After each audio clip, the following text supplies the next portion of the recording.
Assalamualaikum warahmatullahi wabarakatuh. Perkenalkan, saya Susanti, CGP Angkatan 7 dari SDN Duri Kosambi 05 Petang. Saya akan menampilkan aksi nyata saya pada modul 1.4 tentang budaya positif, yang dimana saya memaparkan kepada teman sejawat saya tentang apa yang telah saya dapatkan pada modul 1.4 ini. Adapun tujuan dari aksi nyata modul 1.4 ini tentang budaya positif, yaitu memiliki beberapa tolok ukur. Di antaranya adalah terlaksananya pembiasaan 5S dan kegiatan keagamaan dengan baik dan konsisten secara terus-menerus tanpa ada kendala. Yang kedua, terciptanya Merdeka Belajar pada peserta didik, yang dimana dengan bebas peserta didik mengemukakan pendapatnya untuk melaksanakan keyakinan-keyakinan yang ingin mereka sepakati. Yang ketiga yaitu peserta didik dapat menjalankan keyakinan kelas tanpa ada tekanan dari manapun.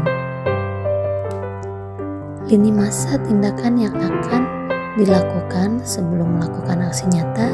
Yang pertama yaitu meminta dukungan dari kepala sekolah untuk membuat aksi nyata tentang budaya positif di sekolah. Yang kedua, mensosialisasikan kepada murid dan membimbing murid tentang program 5S dan kegiatan keagamaan serta membuat kesepakatan kelas. Yang ketiga, membimbing guru untuk membuat kesepakatan atau keyakinan kelas yang sudah pernah dipraktikkan di kelas. Yang keempat, menanamkan dan menumbuhkan kebiasaan dalam aksi nyata menjadi pembiasaan budaya positif di lingkungan kelas dan di sekolah. Yang kelima yaitu mensosialisasikan kepada rekan sejawat guru tentang aksi nyata budaya positif. Berikut adalah aksi nyata yang telah saya lakukan di sekolah saya tentang modul 1.4 budaya positif.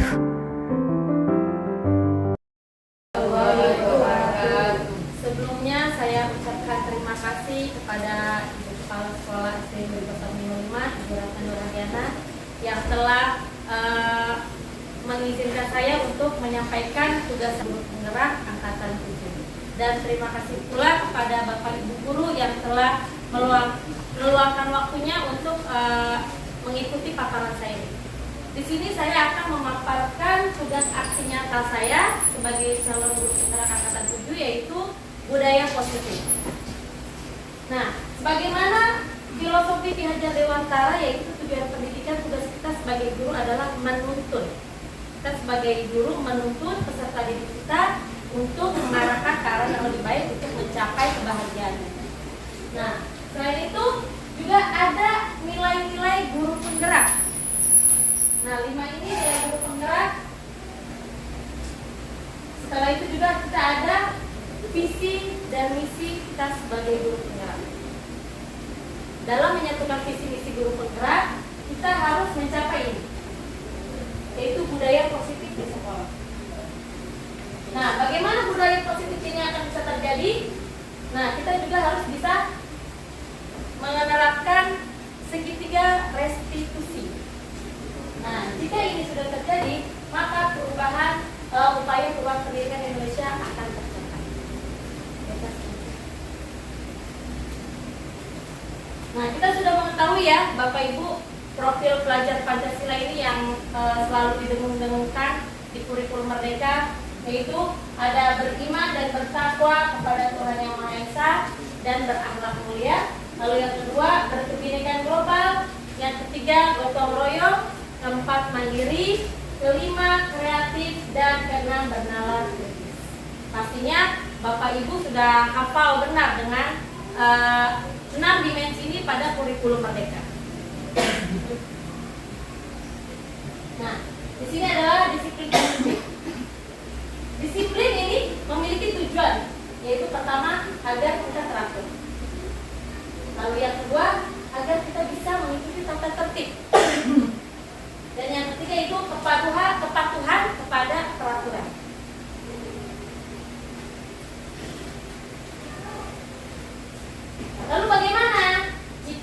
tidak disiplin, jika tidak disiplin biasanya kita apa?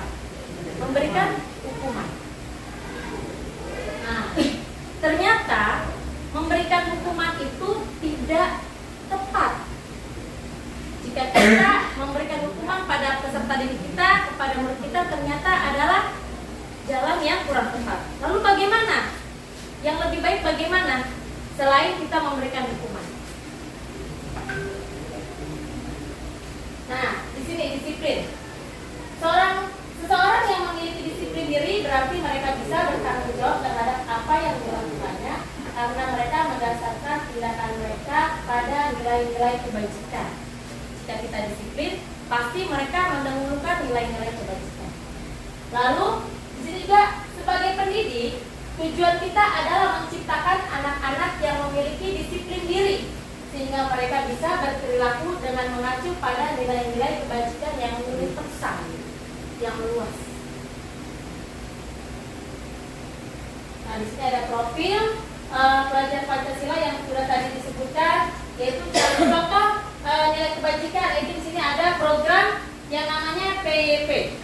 Nah, di sini ada programnya yang secara universal, yaitu pertama toleransi, yang kedua rasa hormat, lalu integritas, yang keempat mandiri, menghargai, lalu antusias, empati, keingintahuan, kreativitas, kerjasama, percaya diri, dan komitmen. Nah, selama ini mungkin tujuan kita sebagai guru untuk menciptakan anak kita, peserta didik kita itu untuk menjadi pintar dalam intelektual. Padahal yang terpenting adalah bagaimana anak itu cerdas dalam karakter. Karena bangsa Indonesia sudah mulai terkikis ya, terutama anak-anak kita. Karena kemajuan pengaruh dari globalisasi, nah karakter mereka itu terkikis. Nah, disinilah tugas guru untuk bagaimana nih murid-murid kita bisa mencapai karakter yang baik, menjadi memiliki nilai-nilai kebajikan.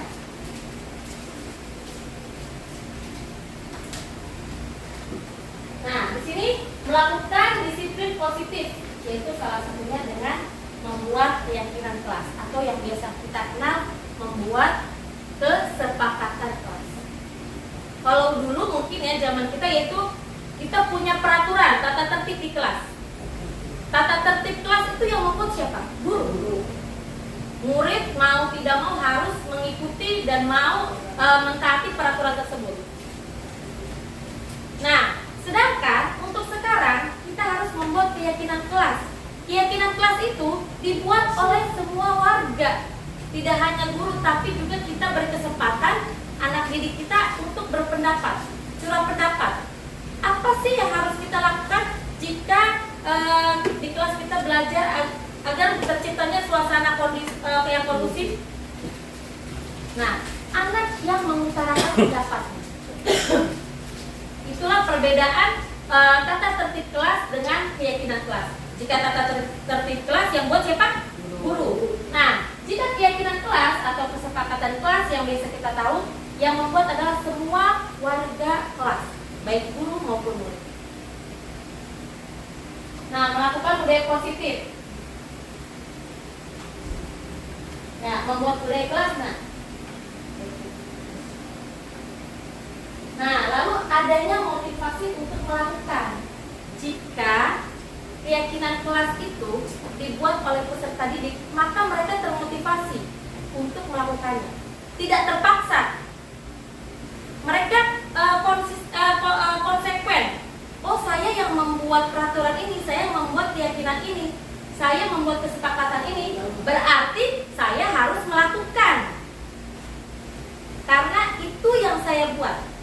Nah, makanya dia termotivasi. Berbeda dengan peraturan. Peraturan yang harus ditaati oleh murid itu lebih pada mereka akhirnya apa? Takut, terpaksa. Bukan atas dirinya sendiri, bukan atas kemauan peserta didik itu sendiri. Nah, di sini ada 3 motivasi perilaku manusia menurut Dain Wilson, yaitu pertama, untuk menghindari ketidaknyamanan atau hukuman. Yang kedua, untuk mendapatkan penghargaan atau imbalan dari orang lain. Dan yang ketiga yaitu untuk menjadi orang yang mereka inginkan dan menghargai diri sendiri yang mereka percaya. Nah, dari tiga ini, yang dua ini kan untuk menghindari ketidaknyamanan atau hukuman. Berarti dia terpaksa kan, mau nggak mau nih. Jadi biar dia harus menghindarinya biar dia tidak mendapat hukuman. Terpaksa. Lalu yang kedua juga sama, untuk mendapatkan penghargaan. Untuk mendapatkan penghargaan. Jadi ada pamrihnya. Wah, biar dipuji. Kalau saya melakukan hal ini, nanti dipuji oleh guru saya. Kalau saya tidak terlambat, nanti saya dipuji. Nah, berbeda dengan yang tiga, yaitu untuk menjadi orang yang mereka inginkan. Saya ingin menjadi anak yang disiplin. Berarti saya harus datang tepat waktu. Saya ingin menjadi anak yang pintar. Berarti saya harus rajin belajar. Motivasi itu datang dari diri dia sendiri. Tanpa rasa takut, tanpa ancaman dari luar, sehingga dia bisa mengetahui apa yang mereka inginkan.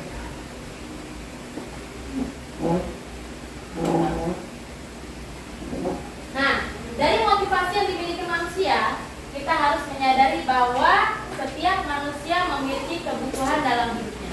Betul Bapak Ibu? Ya. Manusia memiliki kebutuhan kan dalam hidupnya? Ya. Setiap manusia pasti memiliki kebutuhan. Lalu apa saja sih kebutuhan manusia itu? Nah, nih ada belonging, power, fun, freedom, dan social. 5 kebutuhan dasar. Apa yang 5 ini? Maksudnya apa nih 5 ini? Nah, yaitu cinta dan kasih sayang. Pertama, Bapak Ibu pasti butuh cinta dan kasih sayang kan? Sama, peserta didik kita juga butuh. Mereka butuh disayangi oleh gurunya, mereka butuh dicintai oleh gurunya, agar mereka mendapat pengakuan dan mereka mendapat apa? Kebutuhan mereka terpenuhi. Oh, saya disayangi ini oleh guru saya. Terpenuhi kebutuhan peserta didik kita. Lalu yang kedua, kesenangan. Nah, di sini tugas kita agar kesenangan peserta didik kita terpenuhi juga. Jangan anak belajar mereka merasa tertekan. Jangan sampai mereka sekolah merasa tertekan. Belajar yang membuat dia membosankan. Mereka tidak mendapatkan kesenangan yang harusnya dia peroleh. Apalagi di SD itu kan masa mereka bermain ya. Belajar itu kita jangan sampai mereka itu tertekan, tapi juga harus mendapatkan kesenangan. Lalu selanjutnya itu kebebasan. Kebebasan dia bukan berarti bebas dia mau ngapain aja, bukan. Kebebasan di sini maksudnya mereka bebas memilih, bebas berpendapat, tidak selalu diatur. Tapi kita tanya, kamu mau berpendapat apa? Punya ide apa? Kamu mau seperti apa? Kita mengarahkan. Selanjutnya yaitu penguasaan. Dia memiliki kuasaan. Maksudnya penguasaan di sini dia mandiri. Dia bisa menguasai dirinya untuk melakukan sesuatu yang tidak harus dengan gurunya selalu dituntut. Tapi beri kepercayaan pada mereka bahwa dia bisa berkuasa atas dirinya. Dia bisa mandiri, bisa mengendalikan dirinya sendiri. Yang selanjutnya itu bertahan hidup. Bagaimana sih dia bisa bertahan hidup? Bagaimana anak ini agar bisa bertahan hidup? Bagaimana manusia kita bisa bertahan hidup? Harus bagaimana? Selain dengan makan dan minum, kita juga harus apa? Agar bisa bertahan hidup dengan baik, kita harus bisa bersosialisasi, bisa berteman, bergaul dengan siapapun untuk menjalankan kehidupan.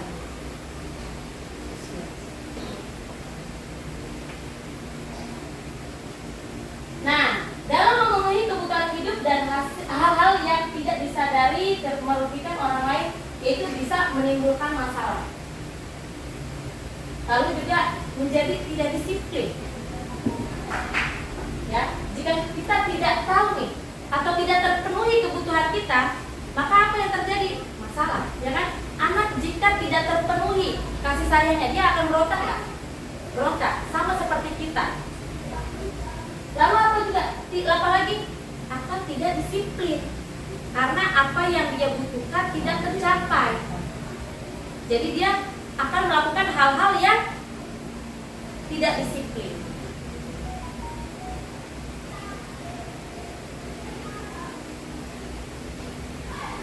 Nah, tidak disiplin. Pertama, kalau tidak disiplin anak kita beri hukuman. Biasanya kita sering begitu ya, Bu ya. Nah, kamu nakal nih, nggak bisa diam, udah berdiri aja di bawah tiang bendera, hormat bendera, panas-panasan, memberikan hukuman. Anak tidak mengerjakan PR, misalnya, lalu kita beri hukuman, lari keluar di lapangan, lari mengelilingi lapangan, sesuai atau tidak dengan apa yang dia lakukan. Kita memberikan hukuman itu sesuai nggak? Dia tidak ngerjain PR, tapi kita beri hukuman dengan mengelilingi lapangan. Sesuai tidak, Bu? Tidak.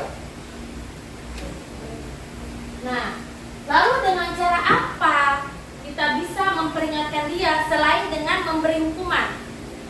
Cara lain yaitu adalah restitusi. Apa, Bu? Restitusi. Nah, apa itu restitusi?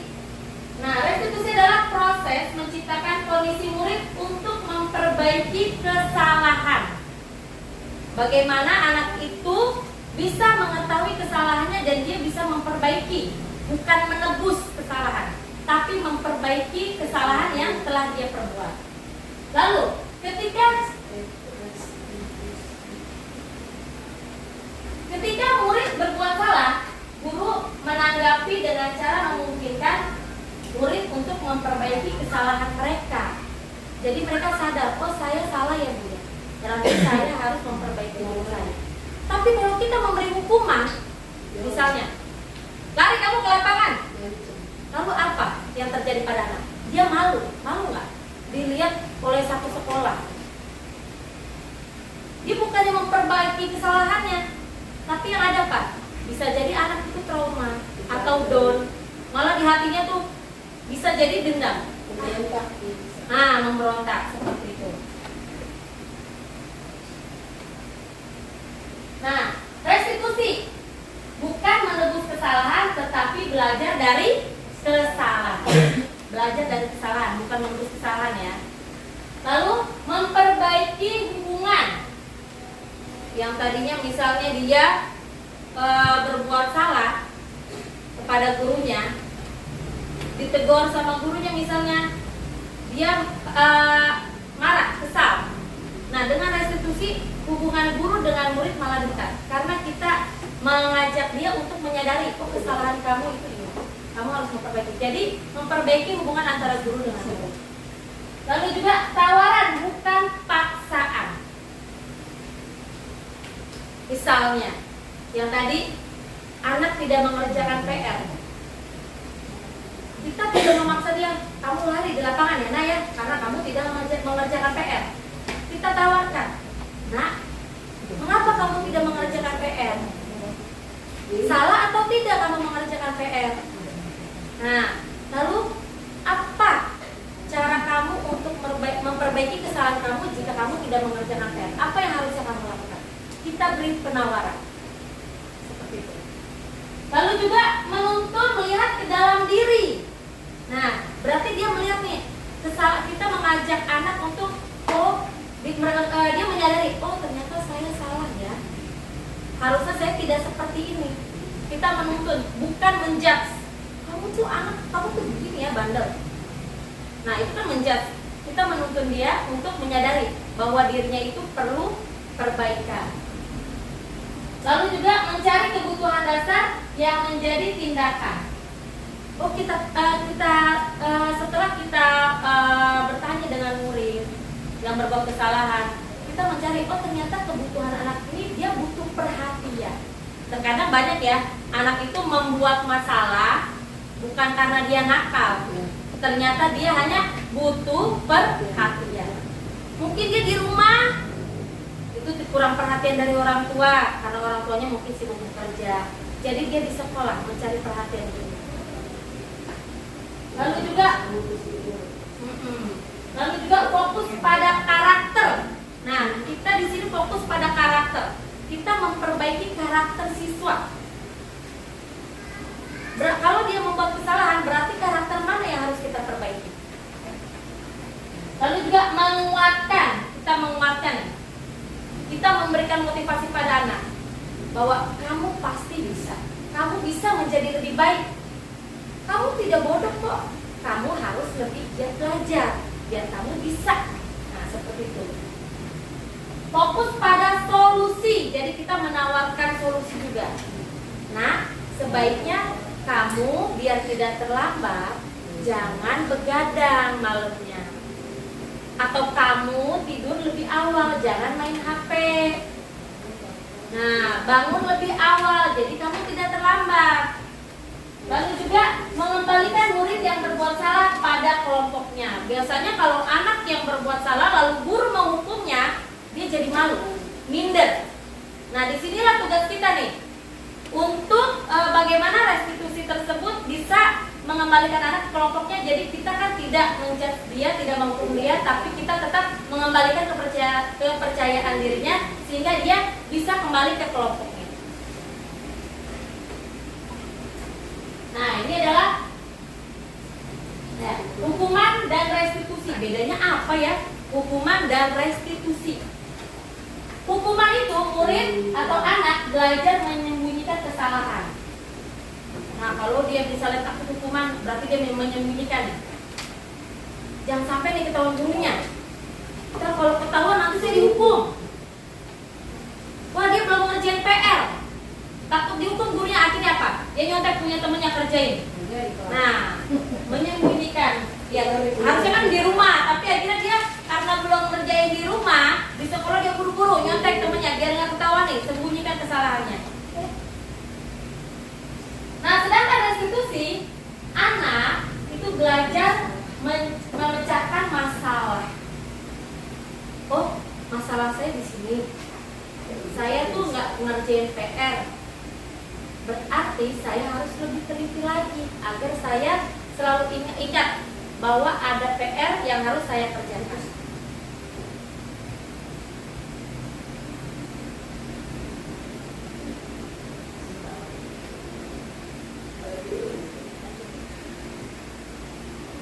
Lalu mencoba mengontrol hukuman, mencoba mengontrol anak dengan penguatan negatif, membayar impas kesalahan seperti tadi. Dihukum, suruh lari ke lapangan, berdiri sambil hormat bendera, impas kesalahannya. Nah, sedangkan kalau restitusi harusnya anak paham bahwa diri sendiri adalah dirinya yang pegang kendali, pegang kontrol. Dengan begitu dia tahu, jangan sampai saya berbuat kesalahan. Saya harus bisa menjadi anak yang tertib. Nah, itu dia bisa mengendalikan diri sendiri. Nah, lalu hukuman, dampak pada murid, marah, merasa bersalah, rendah diri, mengasihkan diri. Jadinya dia apa? Rasa percaya dirinya kurang. Kalau dihukum malu kan? Nah, sedangkan kalau restitusi, murid tidak kehilangan waktu namun bersemangat untuk memperbaiki dirinya. Yang seperti tadi dijelaskan, dia lebih termotivasi bagaimana untuk menjadi lebih baik. Nah, kalau hukuman tiba-tiba tidak diharapkan atau sangat melukai, kamu terlambat, jangan masuk ke kelas. Nah, tiba-tiba. Sedangkan restitusi berupa undangan untuk mengadakan restitusi. Nah, nanti jika anak melakukan kesalahan, kita akan memanggilnya tapi tidak di depan teman-temannya. Kita undang, kita panggil dia, kita ajak dari hati ke hati. Nah, hukuman itu dibuat oleh guru yang menentukan. Sedangkan kalau restitusi dibuat oleh murid. Jadi kita tanyakan. Jadi kalau misalnya kamu ini salah, harusnya seperti apa yang kamu lakukan? Nah, itu dari muridnya sendiri, sehingga dia tahu kesalahannya, dia tahu lalu apa yang harus dia perbaiki, dia mengetahuinya. Nah, ini juga menyakitkan. Guru menjalani konsekuensi dengan menyalahkan, mengkritik, menyindir, merendahkan. Ya nggak Bu? Ya. Kalau kita menghukum murid pasti yang dirasakan anak tuh. Wah, saya merasa kritik, menyakitkan. Kadang tanpa kita sadari mungkin hati dia tersakiti. Sedangkan kalau restitusi itu menguatkan. Guru menyebutkan keyakinan kelas. Kita ingatkan lagi. Kamu tahu kan keyakinan kelas kita apa? Nah, jadi kita di situ menguatkan. Sehingga oh iya berarti saya salah ya Bu ya. Nah, di sini ada 5 posisi kontrol guru dalam melakukan restitusi. Jadi sebagai guru itu ternyata kita ada 5 posisi kontrol. Apa saja sih 5 posisi kontrol itu? Nah, di sini yaitu sebagai penghukum. Lalu pembuat orang merasa bersalah. Yaitu lagi yang ketiga yaitu posisi guru sebagai teman. Yang keempat pemantau dan yang kelima manajer sebagai manajer. Nah, perbedaannya itu apa dari 5 posisi kontrol ini? Nah, kalau posisi penghukum, misalnya nih, anak berbuat salah. Kamu bersihkan kamar mandi karena kamu berantem terus. Udah sana bersihkan kamar mandi. Nah, itu namanya, itu posisi kita sebagai guru yaitu ada di posisi kontrol penghukum. Nah, tapi jika pembuat orang merasa bersalah saat anak melakukan kesalahan, nah, kamu nggak kasihan sama bu guru? Kalau kamu berantem terus, nanti ketemu kepala sekolah, ibu yang dimarahi. Nah, itu adalah berarti pembuat orang merasa bersalah. Dengan seperti itu anak jadi, oh iya kasih dulu, jangan. Mereka jadi merasa bersalah. Nah, lalu ada juga posisi kontrol sebagai teman. Guru sebagai teman itu jika anak melakukan kesalahan atau lalai, misalnya tidak mengerjakan PR atau belum selesai tugasnya, ya sudah nak, nanti ibu bantu. Itu posisi teman. Lalu ada juga sebagai posisi pemantau. Di posisi pemantau ini, anak ditanyakan, apa peraturannya? Lalu apa sanksinya? Kalau kamu melakukan kesalahan, anak ditanya. Lalu ada yang terakhir yaitu posisi sebagai manajer. Apa yang kamu yakini, nak? Lalu juga dia bisa menanya lagi, bagaimana cara kamu memperbaikinya jika kamu melakukan kesalahan tersebut? Nah, nanti dia jawab sendiri. Berarti dia sadar kan kesalahannya. Lalu dari 5 posisi kontrol ini, harusnya kita di mana sih? Sebenarnya tergantung kondisi. Tapi alangkah baiknya mana saja. Kita sebagai guru paling baik berada di posisi kontrol mana?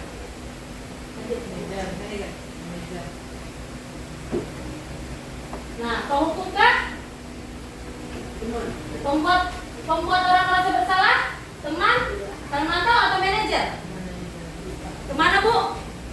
Menurut Bapak Ibu di mana? Oh, penghukum jangan, karena akan membuat anak merasa tersakiti. Nah, ternyata posisi yang terbaik untuk kita sebagai guru adalah manajer. Kita tanyakan dulu keyakinan kelas atau keyakinan yang ada pada dirinya, lalu tanya bagaimana cara memperbaikinya. Jadi kita memanage, mengarahkan dia untuk menyadari kesalahannya. Nah, berikut adalah ada sedikit video.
ini ada kasus 2 yaitu tidur di kelas.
Nah, jadi ini adalah salah satu contoh kasus ya.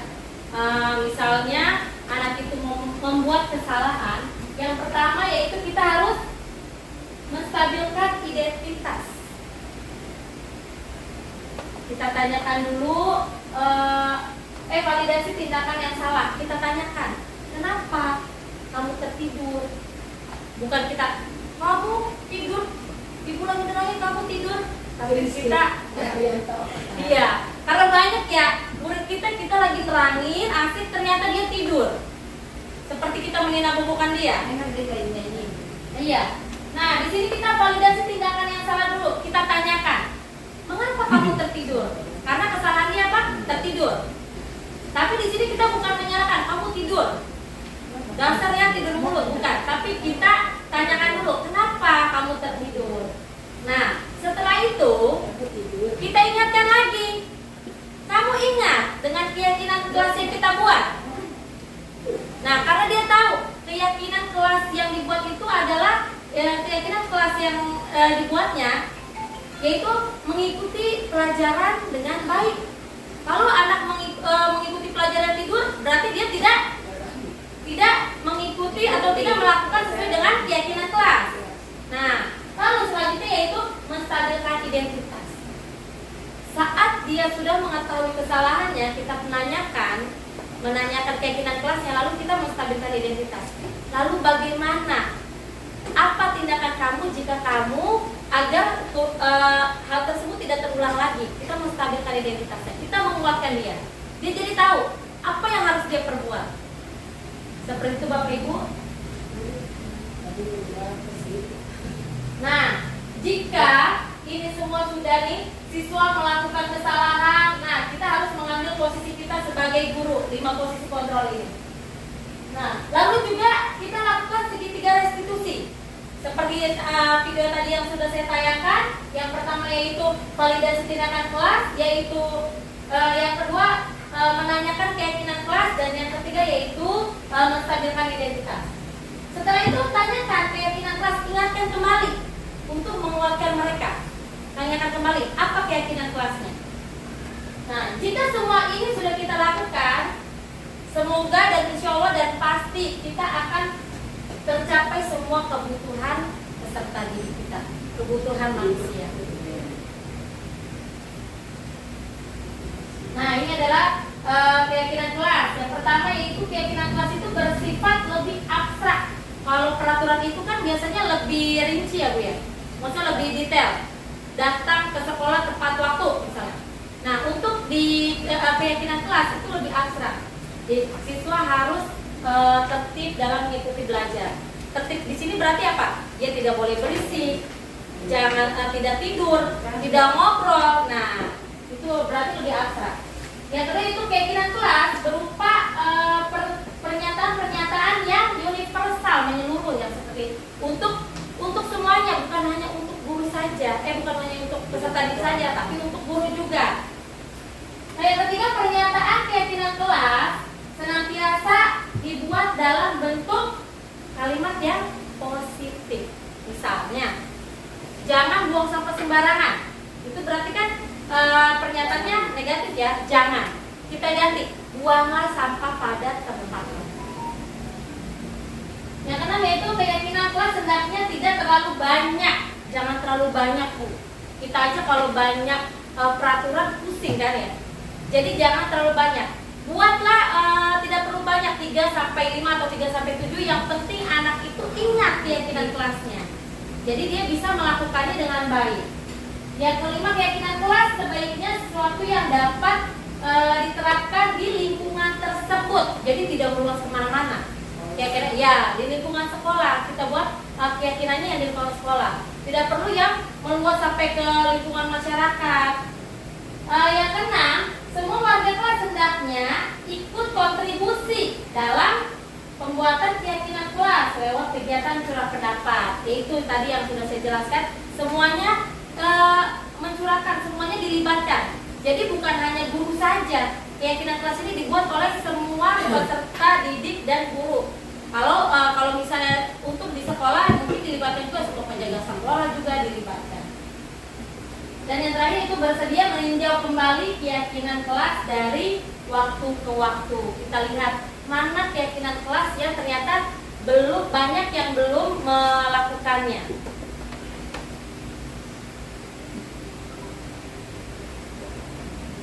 Baiklah, Bapak Ibu, mungkin sampai sini apakah ada pertanyaan?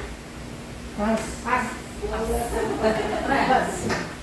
Merdeka. Buanglah sampah pada tempatnya itu buat apa?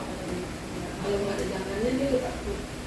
Buanglah sampah pada jangan buang sampah, jangan buang sampah sembarangan.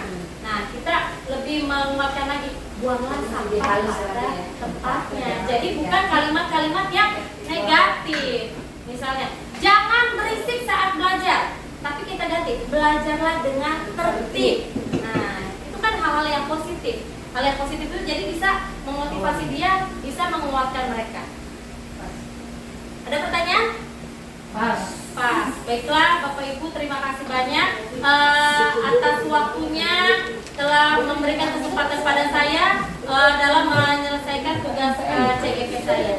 Tapi saya minta umpan baliknya ya, minta refleksinya akan saya kirimkan melalui link.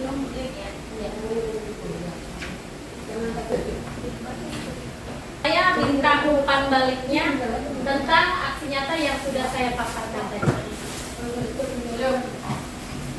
Bos. Ya, kurang lebihnya saya mohon maaf atas apa yang sudah saya paparkan. Mungkin ada kekurangan dan saya mengucapkan terima kasih banyak atas waktu yang sudah diluangkan Bapak Ibu. Semoga apa yang saya sampaikan bermanfaat untuk kita semua. Amin. Wabillahi taufiq wal hidayah. Wassalamualaikum warahmatullahi wabarakatuh. Setelah saya melakukan aksi nyata saya meminta refleksi atau umpan balik dari teman sejawat saya dari apa yang telah saya paparkan.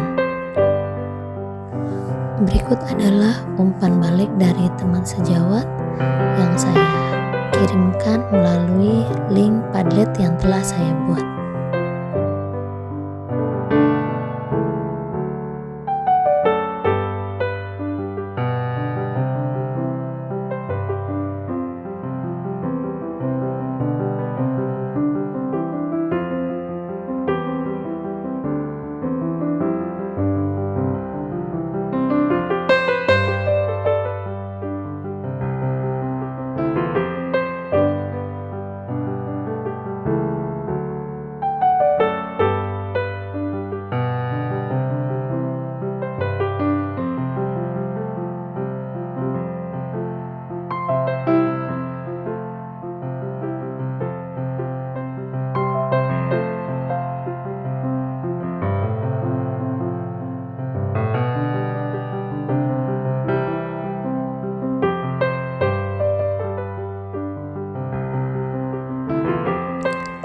Terima kasih dan semoga bermanfaat. Assalamualaikum warahmatullahi wabarakatuh.